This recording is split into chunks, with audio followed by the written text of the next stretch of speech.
Actually आं दिनैहाय गुबुनावसो दंहैयोमोन हाखु दाखु न'आव फैदों जाय हक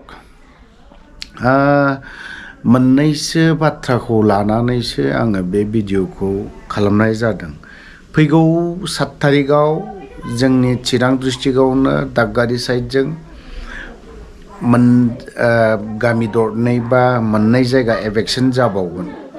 बे एविक्शन जागोनावहाय दिनै सरकारा डिक्लेयार खालामनोखौल' हागौ, किन्तु ओमफ्राय बै सुबुंफोरखौ दोननो थाखाय जायगा थिग खालामनानै दासिमबो लायाखै।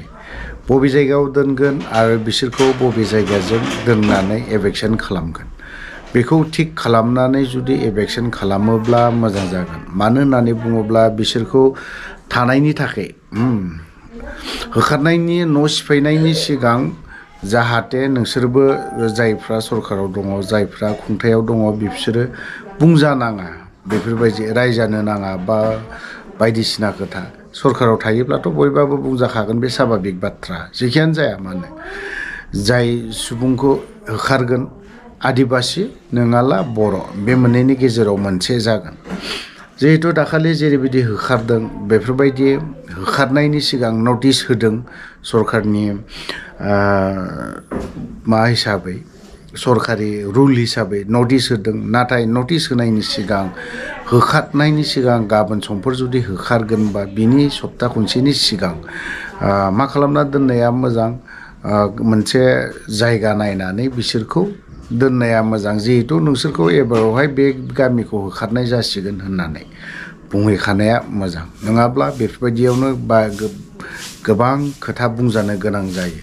मिडियायावथ' बाद दे, मिडियानि खोथा बा गुबुन गुबुन ससियेल मिडिया इउटुबफ्राव खोथा बुंनायफ्राथ' बाद दे, नोंसोरनो थाखाय नांजाया। नाथाय बैबे गैयि सुबुंनि सावखौ दैदेनगिरिफोरा दाला। जाहाथे दाखालि जेरैबायदि बाथ्रा बुंनाय बेफोराव गोसोआव नांनायफोरबायदि बाथ्राखौ ओरैबायदि खोथा ओंखारदों, बेफोरबायदि बाथ्राखौ खोनासंनो एसे बोरैबा नाङो जोंबो, आरो दैदेनगिरिफोरखौबो बुंजानो बायो। मानो होननानै बुङोब्ला नोंसोरो बै सुबुंफोरखौ होखारनायनि सिगां बिसोरखौ दोनहैग्रोनाया मोजां, बिनि उनावहाय होखारबाय होननानै बुंनो हायो। बाथ्राया बेखिनिल'नोमोन जे मोननै आं नोंथांमोननो लिस्टखौबो होगासिनो दङ, नोंथांमोना नायबानो जाबाय आरो। बेनि उनावहाय जाय गामिखौ होखारगोन आरो जि जायगाखौ होखारगोन बेखौ आं स्क्रिनाव होगासिनोबो दङ, आरो नोंथांमोना नायना लानायाबो मोजां।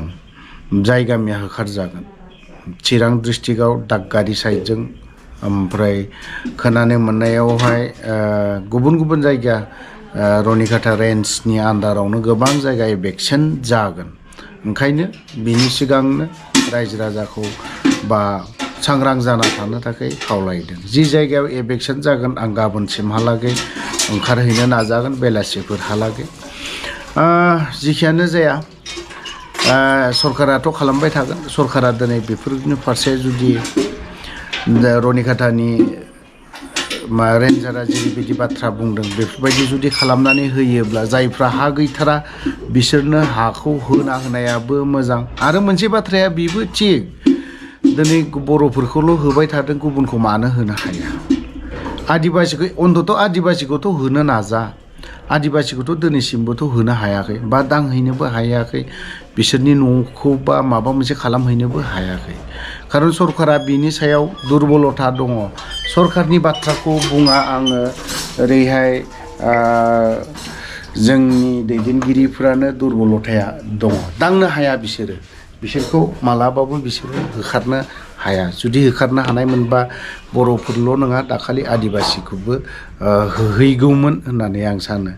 जुदि आदिबासिफोरखौ होनो हायाब्ला बर'फोरखौल' होनानै मा जानो? बावहाय निस्सय बुंजाखागोन, जायहा खुंथायाव दङ, जायहा नैबे फरेस्ट डिपार्टमेन्टनि EM बिथांमोना निस्सय बुंजाखागोन। बियो रनजित बसुमतारिल' नङा, बिनि अनगायैबो गुबुनबाबो बुंजागोन, बे आरोखि बाथ्राया। खिन्थु दिनैहाय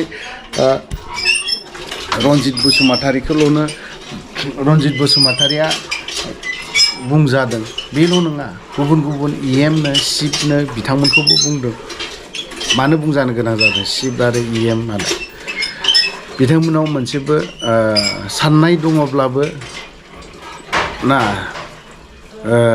BJPनि नारसिननायाव बिसोर खालामनो गोनां जादों सेन्ट्रेलनि मानसिया दिल्ली बासिया नोंनि बे नर्थ इस्ट नोंनि आसामनि आबहावा बेफोरखौ मिथिया नंगौ दुखु मोनदों जोंबो हाग्रा सिफायनायाव जोंहाबो खहा जादों जों जाथि हिसाबै बा गोबां खहा जादों आरो हारि हिसाबै जों वेदारनि थाखायबो बा गुबुन गुबुन माबानि थाखायबो बिराद खहा जायो आरो जायफोर हाग्रा दानग्रा नोंथांमोनाबो एसे सिन्था खालाम हाग्रा दाननायनि सिगां दंफां थसे दाननायनि सिगां 100 दाल दंफांखौ गायना दोननाया बा दंफांखौ गायनाया मोजां होननानै आं सानो थ' जिखियानो जादोला गाबोन 7 तारिखाव मोनसे एभिक्शन जाबावगोन बिनि थाखायसो आङो बेखिनि सर्ट भिडिअखौ लाबोनाय जादों गोबां खोथा बुंला मेंनाबो फैदों दोनथ'नाय जाबाय जय बर' हारिनि